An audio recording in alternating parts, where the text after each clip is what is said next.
Good morning आशीष।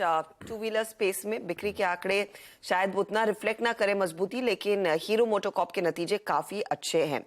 Revenue में 12% तक का इजाफा कंपनी ने पोस्ट किया है। 8,300 करोड़ के ऊपर का यह आंकड़ा 8,237 करोड़ का अनुमान था, उससे काफी बेहतर प्रदर्शन। एबिटा लेवल देखे 22% तक की वृद्धि देखने को मिल रही है। 1,081 करोड़ का एबिट आया है। मुनाफा 37% बढ़कर 858 करोड़ पर 750 करोड़ के आसपास का अनुमान था, तो लगभग 100 करोड़ से ज्यादा का बीट है यहाँ पर। और ऑपरेटिंग मार्जिन्स भी आप देखिए 13% पर आए हैं, जहां पर अनुमान था 12.2% का मार्जिन रहेगा। उस लिहाज से Q4 में वॉल्यूम ग्रोथ अच्छी खासी देखने को मिली है। हेल्दी रिकवरी अर्बन मार्केट्स में ही है, वहीं पर ज्यादा डिमांड थ्रस्ट आता हुआ दिखाई दे रहा है। कंपनी का बयान है कि two wheeler industry on the whole इस साल करीब करीब डबल डिजिट में रेवेन्यू ग्रोथ दर्ज करती हुई दिखाई देगी। कंपनी ऑफ कोर्स अपना ईवी रोल आउट एक्सेलरेट कर रही है। 100 से ज्यादा शहरों में दरअसल वो टारगेट कर रहे हैं कि अपना बेस बनाएंगे ईवी प्रोडक्ट्स का, तो वो स्टॉक आप रेडार पर रखेंगे। इसके साथ ही टीवीएस मोटर जो एक आउट परफॉर्मर था, इसने दरअसल रेवेन्यू और प्रॉफिट के लिहाज से FY23 में रिकॉर्ड आंकड़े पोस्ट किए हैं। अब Q4 में 49% से ज्यादा की ग्रोथ देखने को मिल रही है। मुनाफे में 410 करोड़ का आंकड़ा है, 346 करोड़ का अनुमान था। रेवेन्यू 19% बढ़कर 6,600 करोड़ पर आया है। 6,477 करोड़ का हालांकि अनुमान था, तो वहां पर भी एक अच्छा खासा बीट।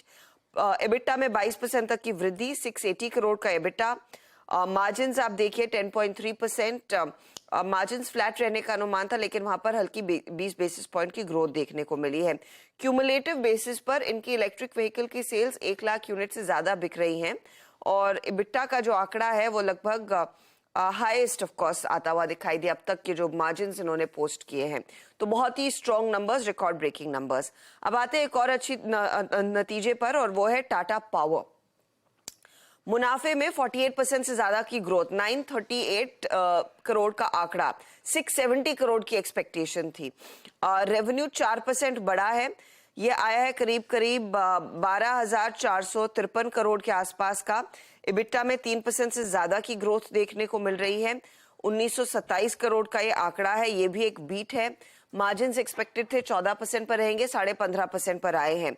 कंपनी ने कुछ डिटेल दिया है कि इनका जो TND बिजनेस है, ट्रांसमिशन एंड डिस्ट्रीब्यूशन, उसमें 16% तक की ईयर ऑन ईयर ग्रोथ देखने को मिली है। हालांकि जनरेशन और रिन्यूएबल सेगमेंट में थोड़ी सी डी ग्रोथ नजर आई है। नेट डेट कंपनी ने कुछ कम किया है, ये 35,328 करोड़ पर आया। कंपनी ये भी कह रही है कि FY24 में करीब 12,000 करोड़ का कैपेक्स करेंगे, और लार्जली कैपेक्स इंटरनल अक्रूवल से ही फंड किया जाएगा। ओवरऑल सोलर EPC में भी 17,468 करोड़ की ऑर्डर्स इनके हाथ है। तो नतीजे बहुत ही स्ट्रांग हैं इन तीनों कंपनियों की। जहां पर थोड़ी दिक्कत है वो है UBL।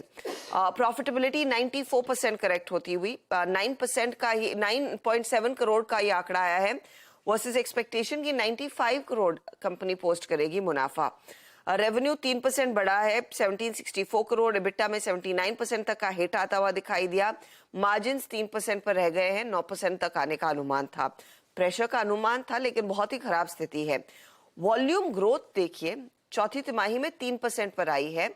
एक्सपेक्टेशन थी 8 से 10% तक का इम्पैक्ट आता हुआ दिखाई देगा वॉल्यूम ग्रोथ पे, वो बिल्कुल कंपनी डिलीवर नहीं कर पाई है। कंपनी कह रही है बार्ली के प्राइसेस में इजाफा, पैकेजिंग मटेरियल में इजाफा, उसके चलते मार्जिन्स पर खासा दबाव बनता हुआ दिखाई दिया है, और ये इनफैक्ट कुछ आगे भी कंटिन्यू करेगा।